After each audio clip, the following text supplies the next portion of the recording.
Olá, pessoal. Estou aqui de novo com o Vitor Lima, psicólogo clínico da abordagem da logoterapia, para a gente continuar falando sobre o 12 regras para a vida do Jordan Peterson. A gente vai falar das próximas duas regras hoje, que são as regras 3 e 4. A primeira é faça amizade com pessoas que querem o melhor para você. E a quarta regra é se compare com quem você era ontem e não com o que outra pessoa é hoje. Então, essas duas regras, eu acho que elas são muito legais, eu gosto muito delas. A primeira, eu me identifico bastante de fazer amizade com pessoas que querem melhor para você, né? Que ele vai descrever ali no começo como que era a vida dele lá em Alberta, né? Com os amigos dele, bebendo no rolê, e acho que muita gente consegue se identificar com aquilo. Sim, cara.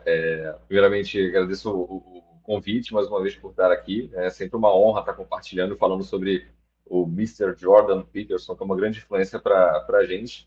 E acho que as duas regras a gente pode falar que, assim, se tem subentendido uma questão de autoconhecimento ali, né? Porque, tanto para a questão da amizade, da comparação, mas pegando já o gancho da primeira, da regra 3, né, que a gente vai iniciar por ela o fato de que quem é que a gente quer próximo da gente? Né? Isso sempre é uma pergunta que às vezes a gente não consegue responder de maneira clara, principalmente na época aí da juventude, da adolescência, que o que é a adolescência em si, né? Ela vem da palavrinha latina que significa adolescere, que significa um novo nascimento, um novo nascer. E nessa Uhum, época, a gente acha que pode tudo, faz tudo, faremos tudo, temos força para poder fazer qualquer coisa e ninguém vai impedir a gente. Então a gente se acha os senhores do mundo. Com isso, consequentemente, a gente perde o calibre da nossa percepção para qualquer coisa. E aí todo mundo passa a ser o nosso amigo, independentemente do que a uhum. pessoa acredita, independentemente do que a pessoa consuma, do que ela faça, e etc. O que importa é que você se sinta pertencente a algum ambiente. Geralmente é mais ou menos assim a condição, né? E, Aham. cara, eu já me vi num local, alguns anos atrás, inclusive, exatamente dessa maneira. Todo mundo era meu amigo. Todo mundo era meu amigo. Todo mundo que eu esbarrava na rua, até o mendigo, o cachorro, qualquer um era meu amigo. E qual foi o resultado disso? Desastre. Foi um desastre gigantesco. Porque, assim, como a gente não tem essa barreira, não tem esse filtro para poder identificar o que de fato as pessoas querem estando do nosso lado, a gente acaba se colocando numa situação de perigo iminente. É, E, assim, totalmente. né, assim, para você ter uma consciência disso depois é muito doloroso. Sim, você tem que fazer sacrifícios depois, né? Ele vai falar ali que ele andava com o pessoal, que bebia, ficava dirigindo ali pela cidade de Alberta, lá no Canadá, e dá para se identificar muito. E uma coisa que ele fala que é interessante é que ele não sabe se isso é fruto da cultura dos anos 60, essa coisa revolucionária da galera querer sair da escola, sair do sistema, tal. Ele até se pergunta se antes disso era legal as crianças, por exemplo, os adolescentes, né, fazer parte de grupo de leitura, fazer coisas produtivas, mas que na época dele não era legal. Se você fizesse alguma coisa produtiva, você era mal visto entre o grupo dos adolescentes ali. E eu acho que isso reflete muito o que a gente vive aqui no Brasil. Realmente o cara aqui que estuda, que vai, sei lá, entrar num clube de música, alguma coisa mais produtiva ali nessa época, ele é visto como certinho, ele é zoado se ele vai muito bem nas matérias. Então tem um certo desprezo pela produtividade, pelo sucesso, que eu acho que influencia negativamente nesse momento. Isso é doideira, né, cara? Pra tu ver, anos 60, 40, 50 anos, praticamente 60 anos depois, isso ainda é bastante forte, né? É o que você disse, a rebeldia parece ser o critério principal ali da adolescência em si. Tanto é que você vê os profissionais da saúde, os próprios psicólogos e alguns outros médicos também, falando que a adolescência é rebeldia. Então, eles meio que chancelam, né, isso para fazer uma normativa ou normalizar isso e tudo mais. E realmente, quanto mais rebelde você for, mais descolado, ou assim, mais superpoderoso você é. mais chamativo para as menininhas. Então, o cara que realmente é uma pessoa um pouco mais pacata, ela acaba sendo mal vista nesse meio. E aí, bom, dependendo de como for uma percepção dela em relação a si própria, ela pode querer fazer todo um processo de mudança interior para poder estar se adequando a determinadas patotas, para poder ser encaixada, né? Porque, Uhum, assim, como esse é o grande momento onde você começa, você quer testar sua força no mundo, então você está em busca de um troféu simbólico, você vai fazer de tudo para poder tentar encontrar isso. E aí você tem essa questão do questionamento de autoridade, onde você não passa necessariamente a respeitar mais as regras, até mesmo seus pais, porque você está querendo encontrar sua força. E aí, quando você se encontra numa patota que praticamente ela potencializa isso, né? Ela catalisa essa possibilidade, é, você pode acabar fazendo uma prostituição de si mesmo, uma prostituição da sua personalidade, para poder ser aceito naquele ambiente.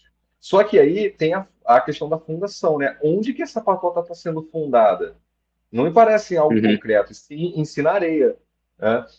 Assim, você se sente tão inflamado a querer ir contra as autoridades e contra a lei, contra as regras para poder ser o cara que, olha, eu sou o Übermensch, né, o super-homem, o super-mulher que eu uhum, posso.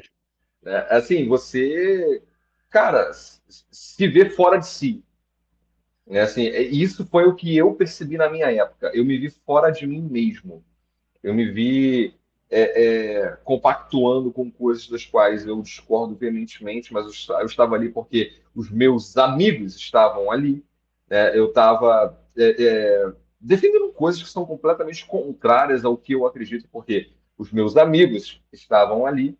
E aí, na hora uhum, onde você tem essa mudança abrupta, né? Onde você tem esse choque de consciência, e você começa a dar dois passos para trás para poder se recentralizar e se restituir, você é mal visto. As pessoas começam a uhum. desejar o pior para você. Elas começam a, tipo assim, quando você começa a seguir o seu caminho, você vê que as pessoas elas não se alegram com as suas conquistas. Pelo contrário, né, elas ficam completamente pé da vida porque você está tendo algum tipo de sucesso. Elas vão te zoar, inclusive, pelo seu sucesso, né? Eu lembro disso também, que eu passei bastante por isso porque eu entrei nesse caminho da rebeldia, enfim, também, né? Mas eu acho que tem uma questão de lidar com esse momento, porque realmente, como você comentou, é um momento de questionar as autoridades para você descobrir quem você realmente é. Você não quer mais só obedecer às pessoas. E se quem for o responsável ali não estiver preparado para lidar com isso, só querer reafirmar o poder em cima do adolescente e ir com mais autoritarismo para cima dele, essa rebeldia se potencializa e a situação costuma piorar cada vez mais. Se você der um certo espaço para a pessoa questionar, mas ajudar ela a manter certos valores fundamentais naquela hora, ela pode fazer essa exploração sem se destruir tanto, mas não foi meu caso, né? Entrei por esse caminho da rebeldia. E eu lembro que quando eu me dei conta disso, eu já tinha alugado um apartamento com os amigos aqui no centro de São Paulo. E era um apartamento do rolê, assim, ia todo mundo lá e tinha festa todo dia. E aí, quando eu tive esse choque de consciência que eu quis fazer alguma coisa produtiva, eu lembro que eu tive que trancar a porta do meu quarto e começar a ler. E botar música no fone e ficava lendo os livros de psicologia e tal. E a galera esmurrando a minha porta pra eu ir pra festa também, tipo, batendo, tá, e não desistia. E eu tive que ficar uns meses lá até eu sair do apartamento nessa situação, que tava tendo festa na sala, o pessoal batendo na porta pra eu sair, e eu lá estudando. Muito simbólico isso, né? Mas você tem que fazer esse sacrifício desse lugar que você tá, passar por um período de solidão e depois encontrar um grupo que faça mais sentido ali com o que você está fazendo. E foi o que aconteceu com o Jordan Peterson, né? Ele acabou encontrando um grupo de amigos ali na escola que estudava filosofia, que fazia o jornal da escola, foi se envolvendo com esse pessoal, e ele foi deixando a galera da bebida, a galera que era mais niilista ali, e foi encontrando um novo grupo e foi mudando a visão de mundo dele. Exatamente. E tem uma coisa que eu acho interessantíssima que ele comenta sobre isso, é a respeito sobre o medo de perder essas amizades, né? Assim, essas Uhum, amizades. Porque é aquilo, você acaba se habituando que você entra num estado de conveniência. E aí você se desprender daquele ambiente é um movimento que você está falando de sacrifício, e às vezes é doloroso porque você não consegue achar que você vai ser capaz de encontrar outras pessoas que estejam mais alinhadas contigo. Porque você está tão inserido no lodo, está tão inserido na lama, que a limpeza para você já não se torna mais um referencial possível. Só que ele é possível, isso que é o medonho da coisa. Porque quando você Aham, começa esse movimento de limpeza interior, o teu senso perceptivo ele fica tão apurado que você mais ou menos consegue perceber qual é o caminho mais ou menos que você vai ter que trilhar para poder estar encontrando essas pessoas. Você sabe que os locais, você identifica os locais que elas podem estar ali, né? Não é uma garantia, mas também não é um tiro no escuro, sabe? Uma coisa interessante nisso tudo é que tem uma questão do exercício da virtude da sinceridade. uhum, Porque quando você é sincero com você mesmo, quando você é sincero para uma ética um pouco mais transcendente, né, seja com Deus ou com algo que seja maior do que o nível terreno, material, você consegue perceber se as pessoas do seu lado, que estão à sua volta, estão conversando contigo, elas realmente estão sendo sinceras ou não. Então você consegue captar essa peculiaridade, né, da sinceridade, se a pessoa tá querendo realmente o seu bem ou se não.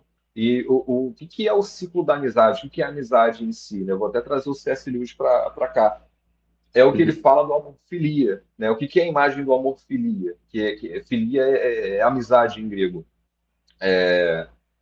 Duas pessoas abraçadas assim, né, com um braço uma do lado da outra, olhando para um objetivo em comum. Ela é um nível de relação muito maior do que o nível de relação por mera compaixão, né? Porque vocês estão olhando para uma coisa que vocês dois querem alcançar. É o que o Santo Tomás de Aquino falava, né? Idem vale, idem nolem. Amigo é aquele que gosta das mesmas coisas que você e detesta as mesmas coisas que você. E as pessoas acham que a amizade simplesmente é pedir com que o outro valide todas as merdas que você faça. E não é assim, né? O cara que é teu amigo de verdade, ele vai chegar e vai te dar o esporro que for necessário para poder você se reconduzir o caminho de novo. uhum, E você se colocar nessa situação de cara a tapa, primeiro de tudo, né? Você tem que ser humilde, né? Em relações onde você não tem uma relação de amizade verdadeira, a humildade é a única coisa, é a última coisa, na verdade, que você vai ver. Pelo contrário, você vai ver como posso falar, né? Um certo clamor pelo orgulho e pela inveja. Acho que são essas duas coisas uhum. mais, né, mais presentes quando você não está em relações de amizade verdadeira. Sim. E você vê que ao longo da história, Sócrates falava a mesma coisa sobre a amizade. Então ele tinha essa noção de que o amigo, em conjunto com o outro, ele vai despertar a imagem de Deus dentro do outro, que existe dentro do outro. Ele vai ajudar a pessoa a realizar o potencial da alma dela, que ela nasceu para manifestar na Terra. Então tem essa ideia de que os amigos vão estar junto, mirando para o alto, mirando de volta para sua verdadeira essência, e não usando um outro para se afastar de si mesmo. E você vê que muitas das amizades, quando elas são formadas em cima desse pacto de, olha, existe uma coisa importante que a gente precisa fazer, mas a gente vai fugir disso e vai desprezar isso porque é difícil, ela vai ter esse pacto que, se você em algum momento quiser mudar essa perspectiva de vida, a amizade vai acabar. Né? A partir do momento que você quiser fazer uma coisa que é produtiva, se você quiser realmente não se engajar nessa tarefa de ser quem você é, de construir sua personalidade, é, você vai estar traindo esse pacto e a amizade acaba. Então, tem muito essa perspectiva, né, de qual que é o pacto que está na base das relações que você forma. Isso Jordan Peterson vai começar a trazer falando que muitas dessas amizades, então, são formadas nesse pacto de, olha, não vamos fazer nada de útil junto, e aí a gente vai usar nosso cinismo aqui para se reforçar, tipo, isso aí não tem nada a ver, esses caras são os trouxas que estão fazendo tal coisa e vão se reforçando ali, e continuando naquele lugar sujo, né? Naquele lugar sem nenhum tipo de realização. E aí, mas ele vai falar de outra coisa, que é que às vezes a pessoa fica nesse tipo de relação por uma lealdade ao outro, né? Por um senso de lealdade, mas é uma lealdade é, que ao mesmo tempo ajuda a pessoa a fugir das próprias responsabilidades dela. Então, eu não vou abandonar meu amigo que está fazendo coisas erradas, porque isso seria ser um mau amigo para ele. Então, ele está usando drogas, eu estou aqui, e eu quero ficar ajudando ele. E aí o Jordan Peterson vai falar que muitas vezes isso é uma forma de você fugir da sua própria responsabilidade, de desenvolver a sua própria personalidade. Você mantém essas relações também como uma forma de fugir de si mesmo. Mas você vai ver que são muitas variáveis, né, vários tipos desse tipo de relação, só que elas têm como objetivo isso, fugir dessa responsabilidade de assumir o seu próprio destino, assumir quem você é, assumir essa dificuldade, então você encontra relações para de alguma forma escapar disso. E uma coisa que tu falou aí agora que é interessante, cara, mas que não é tão legal do ponto de vista pessoal, é que você se acha foda por estar se mantendo nessa relação de cinismo, porque, tipo assim, nada importa, né? Dane-se todo mundo, dane-se todos. Assim, você realmente não tem esse senso de desprendimento no sentido de exercer um certo tipo de sacrifício, porque o local que você está é muito bom, né? E aí, Uhum, quando você tem essa ausência de referenciais um pouco mais sólidos, um pouco mais concretos, o que está na tua frente está ótimo, mesmo que esteja te fazendo mal. E quando, uhum, quando você é estimulado, ou não somente estimulado, mas quando você percebe que existem coisas para além disso, e você começa esse processo de desmame, você, primeiramente, começa a questionar a si mesmo. Né? Tipo, cara, será que o que eu estou fazendo, o que eu vou fazer aqui no caso, né, de começar um movimento de saída, é o correto? Porque você uhum. está tão lá no lodo que parece que tudo que tu vai fazer não faz sentido, é ruim, né? Só que, ao mesmo tempo que você se mantém ali, você também não é visto. Né? É até o que ele fala lá do Novo Testamento, né? Não É. jogue pérola aos porcos, né? Porque é exatamente isso. Parece que você não é, a sua presença, ela não é bem vista. Você é praticamente uma nuvem cinza. Então você é indiferente. E para você construir uma relação de amizade verdadeira, a indiferença é a última coisa, né? E ela nem é cogitada. Pelo contrário, a tua presença, ela é válida, ela é importante. As pessoas sempre vão querer saber como é que você está, o que você está fazendo, sobre seus planos, elas vão estar te incentivando a você querer fazer coisas melhores, coisas maiores, coisas que estão para além, né, da sua capacidade, que o próprio Frankl fala a respeito da potencialidade de si, né, que é a autotranscendência, né, de ver você fazendo coisas que estão para além do momento presente. A amizade verdadeira, ela tem os amigos de verdade, eles conseguem ter esse senso peculiar de ver você lá na frente e não você Uhum. lá embaixo. Eles enxergam o seu potencial, né, o que você tem para desenvolver, e eles vão chamar a sua atenção quando você estiver se desviando disso. E acho que é por isso que é difícil você ter relações verdadeiras. E essa também é uma ideia que ele vai trazer ali do Novo Testamento, né? Mas é que todo o ideal é ao mesmo tempo um juízo. Então, se você estiver perto de pessoas produtivas que estão ali num caminho de ascensão, você vai enxergar suas falhas, você vai enxergar suas fraquezas, você vai enxergar que você não é tudo o que você deveria ser. E muita gente sente dor quando vê isso. Na verdade, a maioria das pessoas a gente sente, né? Fala, nossa, aquela pessoa tá fazendo tal coisa e eu não tô fazendo. E aí você, às vezes, vai preferir ficar no lugar onde você é o melhor para você não ter esse sentimento, né?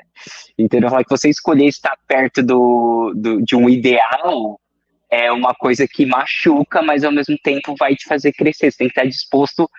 E aí, por isso que necessita da humildade. Para você ter uma relação verdadeira, você precisa reconhecer suas falhas, os pontos que você quer melhorar, e estar disposto a estar confrontando com eles o tempo todo. Uhum. E isso aí que tu disse sobre a questão de, não, eu não estou disposto a estar encarando um ideal maior.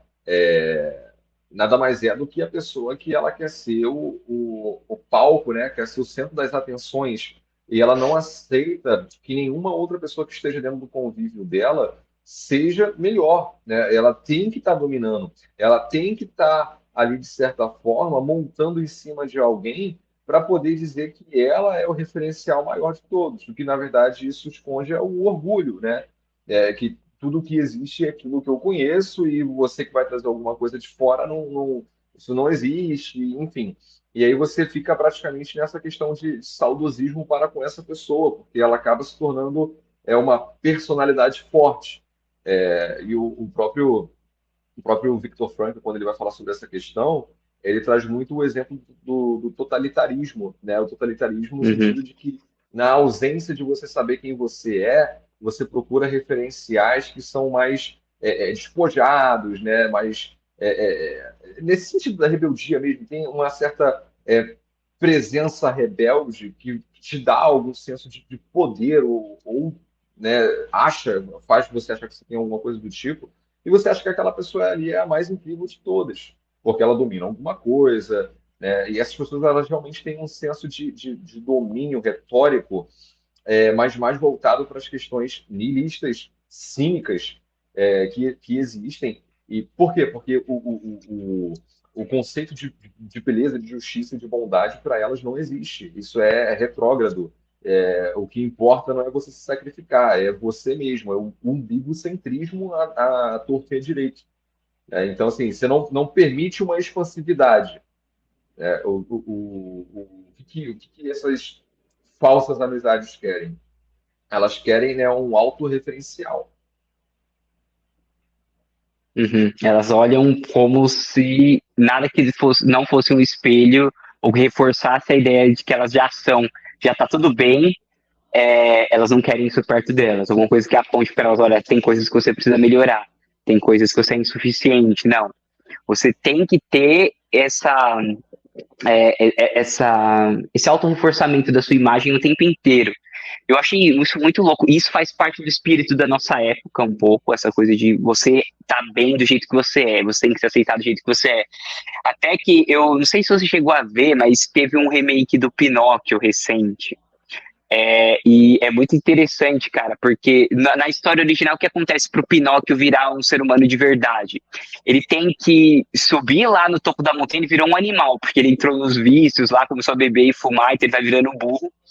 E aí, para ele virar um ser humano de verdade, ele tem que pular lá no topo da montanha, né, e cair no mar e morrer tentando salvar o pai dele, então ele tem que se sacrificar. E aí depois ele ressuscita como um ser humano de verdade. A fada vai lá e ressuscita ele e ele se torna um ser humano de verdade.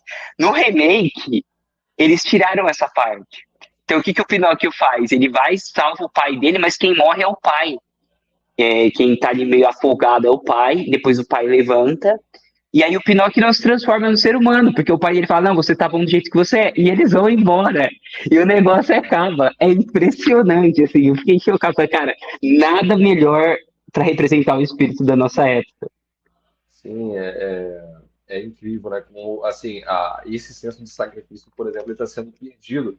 E é uma coisa que o próprio Goethe, ele falava muito, e tem até o psicólogo escolar judeu Hilbert Forstein, ele tem um livro com um título que acho que remete muito ao que o Goethe fala, Uhum, não, não, não me aceite do jeito que eu sou, mas me enxergue como eu posso ser. Por quê? O que está implícito nessa afirmação? Se você enxergar as pessoas do jeito que elas são, você piora elas. Se você vê elas como uhum, elas podem ser, você melhora elas. Então, assim, você está olhando um passo à frente no sentido de ver essa questão da potencialidade, não vai te prejudicar. Pelo contrário, vai te lapidar. Só que o processo de lapidação em si machuca, né? O processo de transformação é isso. Então, eu costumo falar, quando você está expandindo a si próprio, imagine como se fosse uma reforma na casa. Às vezes você precisa quebrar cômodos para que eles se alarguem e tenham uma capacidade de presença, vamos assim dizer, né? De colocar mais coisas ali dentro aumentada. E o princípio da academia é esse. né? Você vai se machucar para poder ter uma certa resistência das suas fibras musculares para que você fique mais forte. As amizades verdadeiras, elas têm esse princípio também, que é exatamente Uhum, isso. Você ter o contraste entre aquilo que, de certa forma, é o belo com aquilo que não é o belo. E quando você tem esse contraste muito bem claro, você começa a um processo de transformação que parte de maneira interior para poder alcançar aquilo ali. E exige um sacrifício. Agora, se você não estiver disposto a se ferir para se transformar, né, você vai ser ferido de maneira em qual você não vai conseguir fazer uma transformação em si. Né? Então tem sempre o princípio, né? O quanto você está disposto a ferir e a ser ferido. Por quê? Ferir porque talvez você vá machucar esses seus amigos na hora que você sair e ao mesmo tempo que você sai, você também se fere, porque você vai deixar de lado tudo aquilo que te respaldava, de certa forma. Né? E saber que todas aquelas crenças estavam equivocadas é o equivalente a você admitir que você estava agindo de maneira errada. E não tem uhum, coisa pior para o orgulhoso falar que estava agindo de maneira equivocada. uhum. E eu acho que o Jordan Peterson, ele já encaixando isso na quarta regra, que é para você, quando você entra nesse processo de você enxergar o outro, enxergar suas falhas, isso é muito importante, só que você pode cair no problema de você começar a se comparar com os outros demais e perder a noção do seu próprio caminho. Então, eu acho isso muito legal no livro do Jordan, que você vai ver que uma regra meio que vai respondendo uma dúvida que pode surgir na outra. Então, elas são contínuas, né? Então, ele tá falando para essa coisa de você se aproximar de amigos, de ideais, de pessoas que te levem para cima, mas depois ele fala para você ter cuidado para não se comparar demais com as pessoas, né? Não se comparar com o que o outro é hoje, mas se comparar com o que você era ontem. Olhar para o seu próprio desenvolvimento. E aí ele vai fazer essa comparação, né? De que você, então, para você ser o melhor numa cidade pequena, é fácil. Imagina, tem 5 pessoas que tocam guitarra na sua cidade e você é o melhor guitarrista. Tranquilo, você vira estrela e tal. Agora, quando você tá num grupo muito grande, tipo a gente que tem a internet, que você pode se comparar com guitarristas profissionais que estão ali postando vídeo no Instagram, fica muito fácil você se sentir totalmente desmotivada a começar qualquer coisa. E aí esse crítico interno às vezes também usa disso para falar, olha, você não é nada, tudo que você faz não presta. E ele vai usando essa voz, que é uma maneira que o racionalismo usa às vezes para também te tirar da tarefa de você desenvolver quem você é, né? Então ele vai falar para você tomar cuidado com essa voz que vai ficar te comparando com os outros, que também pode ser uma armadilha, porque aquela pessoa que quer a perfeição, ela nunca começa nada, porque a gente sempre começa as coisas de forma imperfeita. Perfeito, cara. E essa questão da comparação e do crítico em si, é engraçado que ela esconde também a questão do orgulho no final das contas. Porque se você se autodeprecia de maneira muito extrema, isso pode esconder um orgulho também ali. Uhum, Porque você se coloca numa posição de vítima, sendo que não é desse jeito que tem que ser. E eu acho que o princípio da comparação esconde também a questão da insegurança. Porque quando você se compara com alguma outra pessoa, você olha para o ponto talvez que você queira melhorar em você mesmo. Só que existe um abismo gigantesco que separam a tua história, a tua existência e a história do outro com a existência do outro. Você não sabe o que ele precisou fazer para poder chegar naquele ponto. E às vezes a gente quer fazer o quê? Dar um salto maior do que a perna, né? Dar um passo maior do que a perna. Ainda mais hoje, no século XXI, tudo instantâneo, né? Tudo muito rápido. Pô, tu vai pro TikTok, vê o cara fazendo estalo, e aí a casa se concretiza ali, se materializa ali, você acaba sendo condicionado a achar que todo o processo de desenvolvimento pessoal, ele é assim, ele é instantâneo. E não é. E uma crítica, tipo, cara, tu vai no banheiro do shopping, hoje tu não precisa nem esfregar as mãos para poder fazer espuma. Já vem a espuma já ali, né? pronto. Então, para tu ver, para você se desenvolver, você precisa ter esse atrito, né, que faz com que você consiga soltar aquela fagulha que vai incendiar todo o seu potencial, né? Mas o que falta para as pessoas fazerem isso? Reconhecer os limites. Reconhecimento do Uhum, limite é o que? É a humildade. Tipo, ah, caraca, um exemplo concreto que eu acho que todo mundo vivencia que está escutando e assistindo isso aqui. Pô, você vai para academia, tu vê o cara pegando lá 120 quilos no supino, tu já fica, pô, quero pegar, que não sei o que lá, papapá. Só que você vai, cara, tu vai quebrar a tua cara fazendo isso, tu vai se machucar, né? Existe um processo de desenvolvimento para tudo, um tempo para cada coisa, e a gente às vezes não quer respeitar esse tempo, porque a gente já quer chegar na meta sem entender o processo, né? E aí, qual é a limitação? O que que é o reconhecimento da limitação? Saber que você não tem força nesse momento para poder estar fazendo aquilo. E o que que dá para você fazer agora? Né? Então, assim, as pessoas não conseguem enxergar valor e utilidade dentro das suas limitações, querendo encontrar valor e senso de utilidade na limitação do outro. E o cara que está lá pegando 120 quilos, tem alguém que pega 200. Então, assim, tem uma escala ascendente em relação a isso, e a gente pode chegar lá, mas primeiro de tudo, né, você só consegue ir para frente quando você sabe até onde você consegue ir. É o que o Santo Agostinho tem uma frase dele que é sensacional, né? Aceita-te, conhece-te e supera-te. E não tem como você se superar se você não se conhecer, e não tem como você se conhecer se você não se aceitar. Então é uma cadência, né? Hoje eu tenho as minhas limitações. Uma coisa, relato pessoal.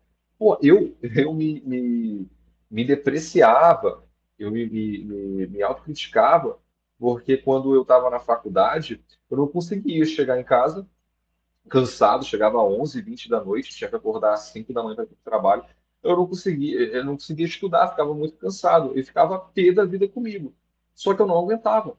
Eu precisei entender isso, né? Eu precisei aceitar que não dá para eu fazer isso aqui. Eu não sou o tipo de pessoa que mesmo, né, de uma rotina extensa da faculdade, chego em casa, estudo, não dá. Porque tinham pessoas da minha turma que faziam isso e seguiam a vida. E aí eu falei assim, tá, o que é que eu posso fazer então para poder compensar isso aqui? Nos intervalos do almoço, eu ia almoçar com um livro e com um caderno, com uma folha, um bloco de notas, para poder estar compensando o que eu não conseguia fazer à noite. É difícil, você admitir que você tem um ritmo diferente do outro, mas você consegue chegar no mesmo lugar se você tiver dedicação. Exato, você vai pegar aquilo que é o próximo passo que está na sua frente. Isso que é importante. E também tem essa noção, né, de que às vezes você está se comparando com o outro, só que num domínio onde ele é melhor que você, mas você não está vendo os outros domínios da vida dele. Então, no seu exemplo, você pode ver o cara que chega 11 da noite e estuda, só que ele trabalha menos horas que você durante o dia, ou nem trabalha. Então você só está olhando para um domínio da vida dele querendo ser igual, mas está esquecendo de olhar o resto. E o Jordan Peterson vai falar disso também, né? De que às vezes a gente olha aquela celebridade que conseguiu tudo com dinheiro e com a fama, mas você vai ver nos relacionamentos familiares dele é tudo horrível, ele é viciado em alguma coisa. Então você está pegando um domínio só de comparação, como se fosse a única coisa que importasse, e excluindo todo o resto da imagem, né? Isso é um outro perigo que pode te invalidar você como pessoa. Então, você tem que ver muito bem, né? Com que você está se comparando, qual que é o contexto. E esse segundo ponto é o que ele traz, né? Então, a partir do momento que você enxerga o que você tem que melhorar em você, você tem que fazer a pergunta sincera de quais são as coisas que eu sei que estão erradas na minha vida hoje e que eu posso melhorar. Coisas que estão na minha frente, que eu poderia fazer para melhorar a minha vida e não faço. Então, às vezes, é lavar uma louça que você deixou na pia e que você devia saber que lavar. Às vezes é você organizar uma pilha de papel que está espalhada pela casa inteira, que está ali faz um mês e você não coloca as coisas no lugar. São coisas pequenas e é muitas vezes o desprezo por essas pequenas coisas que a gente faz, que a gente precisa fazer, que impedem um progresso maior. Sim, é a trivialidade, né? Tipo, é o salto maior do que a perna que eu estava colocando agora há pouco, porque isso é bizarro, cara. Tipo, você fica tão. A cegueira voluntária, eu acho que ela consegue ser pior do que a cegueira involuntária, porque você sabe que você está deixando de olhar um todo para olhar uma parte, para, ao mesmo tempo, tentar se depreciar, né? Uhum. Assim, quando você faz isso, você ofusca as suas capacidades ao mesmo tempo, né? Então, é uma faca de dois gumes. Você realmente precisa entender que o outro tem um contexto diferente do seu e que não é porque você não consegue ser igual a ele que você não vai ter a sua utilidade, vamos assim dizer. É, eu gosto de falar, assim, trazer um exemplo concreto, por exemplo, quando eu vejo isso muito em clínica, isso aqui, tipo, pô, isso aqui é uma garrafa de 350 ml. Ela comporta uma quantidade de água aqui que vai saciar a minha sede. Mas existem as garrafas de 1 litro, 1,5 litro, 2 litros. Elas também vão conseguir saciar a minha sede. Só que elas têm uma capacidade de reservamento, né, reservatório um pouco maior do que essa aqui. Mas isso eu não consigo também chegar no mesmo fim dos 2 litros, porém vai ter que ser um pouco mais prolongado. Uhum, Então, assim, tem a sua utilidade, né? A gente tem uma certa capacidade dinâmica implícita dentro da gente que a gente consegue aumentar esse limite com o tempo. O que precisa ser feito? Primeiro, um reconhecimento. Reconhecimento de que existem coisas que são mais triviais, que precisam ser feitas primeiro, para que você chegue depois naquele lugar que você quer chegar. Então, uhum, se o seu eu de hoje não está alinhado com o teu eu ideal, você não está tendo aí como posso dizer para você, não está tendo um caminhar salutar. Você vai ter uma frustração. E aí, dentro dessa frustração, o outro sempre vai ser um catalisador da tua frustração, ao invés de ele ser um catalisador da tua motivação.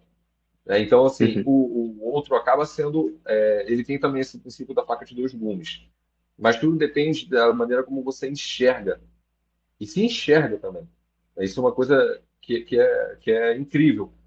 Porque quando você já tem um estado de plenitude, de consciência um pouco maior sobre você mesmo, você vai agradecer por aquela pessoa que é melhor que você tá ali, porque você sabe mais ou menos para onde que você tem que ir a partir dela, né? Quais são as coisas que você tem que fazer.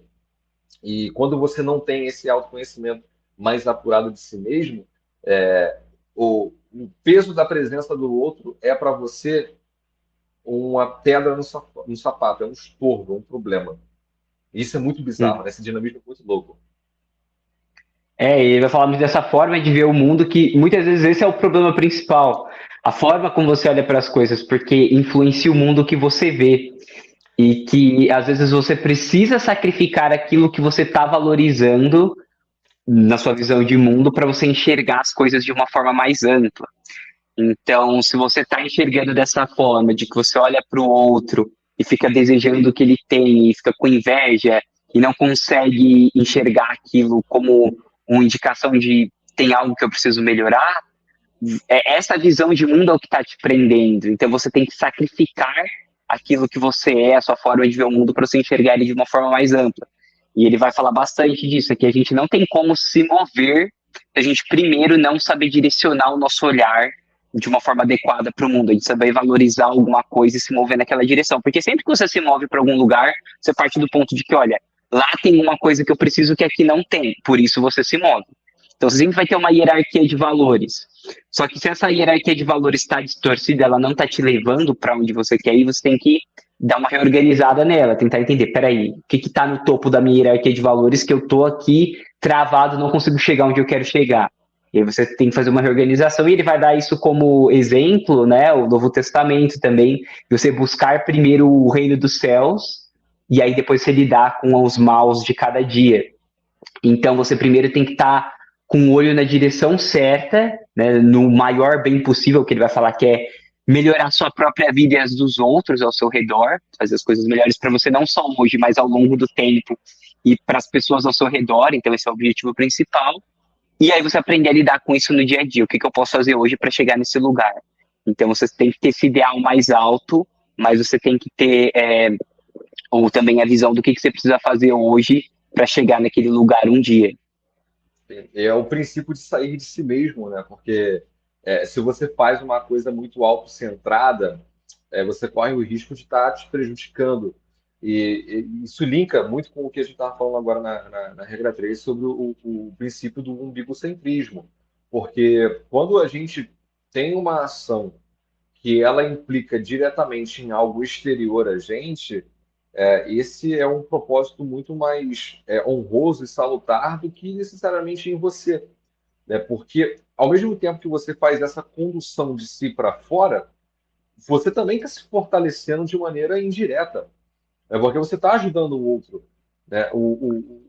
Enfim, né? Trazendo para a questão do trivialismo, das coisas do dia a dia, dentro de casa, quando você tem que tirar uma pilha de folha que está ali, né? Lavar uma louça, arrumar um quintal, algo do tipo, você tá ajudando para que o ambiente do qual você está inserido e outras pessoas estão inseridas fiquem melhor. E aí, quando você se torna um mestre nisso, você começa a alargar as suas potencialidades, né? Suas habilidades em si vão sendo mais desenvolvidas. Você vai perceber que você é capaz de resolver coisas das quais você acreditava que não era capaz, né? E aí, você vai criando mais coragem, e essa coragem faz com que você explore, talvez, ambientes dos quais, para você, antigamente, seria impossível você cogitar nessa possibilidade, né? Então, Uhum. é um tipo de movimento que, sobretudo, exige um recuo, né? E esse recuar, ele é muito difícil de ser aplicado quando você não está disposto a melhorar.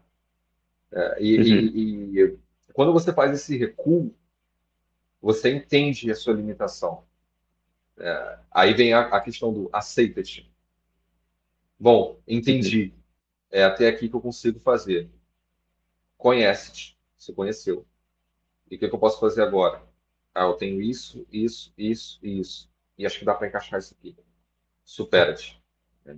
Eu acho que essas três etapas que o Santo Agostinho ele acaba colocando é o melhor caminho para a gente começar a poder andar com os próprios pés, né? Entendendo que jeito, hoje eu sou de outro e amanhã eu posso ser completamente de outro, desde que eu saiba onde eu estou, eu sei o que eu posso fazer e eu sei aonde eu quero chegar. Exatamente. Então eu acho que assim a gente consegue cobrir a essência dessas duas regras já, né? Eu pretendo continuar gravando aqui para a gente ir cobrindo as próximas duas também, mas você vê que conforme a gente for progredindo, você vai ver que uma delas encaixa na outra e vai cobrindo alguma coisa que a outra deixou em aberto, né? Então fica esses dois pontos principais, né? De você reconhecer, de você estar perto de pessoas, de exemplos, de ideais, você buscar não ter esse medo de sacrificar relações que você sabe que são ruins para você, mas ter a coragem de se aproximar de pessoas que vão te fazer consciente das suas fraquezas e ao mesmo tempo, a partir do momento que você tem contato com o seu ideal, você também ter a humildade de enxergar os pequenos passos que estão ao seu redor que você pode fazer para começar a chegar lá e principalmente não pensar só em melhorar a sua vida, mas das pessoas que estão ao seu redor também, porque se você entra nesse umbigocentrismo, entra nessa coisa de eu só quero me desenvolver o mais rápido possível e o caminho para fazer isso normalmente é ajudando as pessoas que estão ao seu redor. Você só essas habilidades que você adquire, elas só são úteis se de alguma forma elas servem para melhorar a vida das pessoas que estão ao seu redor, né? A arte, ela só tem sentido se tiver um efeito sobre as pessoas que vão observar aquilo ali depois, né? Se for só para você e não tiver efeito nenhum na vida das pessoas, ela perde o sentido, né? Então você não pode perder essas duas dimensões do seu próprio desenvolvimento, mas do desenvolvimento das pessoas que estão ao seu redor quando você está buscando esses ideais.